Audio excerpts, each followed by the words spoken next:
GHQ हमला case में बानी PTI समेत दीगर मुल्जिमान पर फर्द जुर्म चौथी बार मौखर हो गई है। इंसदाद दहशतगर्दी अदालत रावलपिंडी की खुसूसी अदालत ने समात 2 दिसंबर तक मुलतवी कर दी है। स्पेशल प्रोसिक्यूटर राजा इकराम अमीन मिन्हास ने अदालत के बाहर मीडिया से गुफ्तगू में कहा कि हमारे पास मुकम्मल सबूत हैं, कोई नहीं कह सकता कि GHQ पर हमला नहीं हुआ।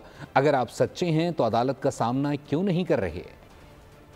कीने की कोशिश की जा रही है अदालत की प्रोसीडिंग्स को, किस मुकदमे को प्रोसीड किया जाए, डे टू डे इसकी हेयरिंग की जाए, चार्ज फ्रेम किया जाए। प्रोसिक्यूशन रेडी है, हमारे एविडेंस मौजूद है, हमारे पास शहादत मौजूद है, गवाहान मौजूद है। तो आप अगर कहते हैं ये मुकदमा झूठा है या फॉल्स है तो आए आप इसको फेस करें। फिर आप इस मुकदमे से भागते क्यों हैं? कोई बंदा इस मुल्क में ये नहीं कह सकता कि GHQ पे हमला नहीं हुआ। अगर आप ये कहते हैं कि आप लोग नहीं इसमें मुलव्वस तो आए आप इस प्रोसीडिंग को फेस करें, अपने आप को बेगुनाह साबित करें। ये क्या तरीका है कि आप अदालत की प्रोसीडिंग्स को आगे न बढ़ने दें?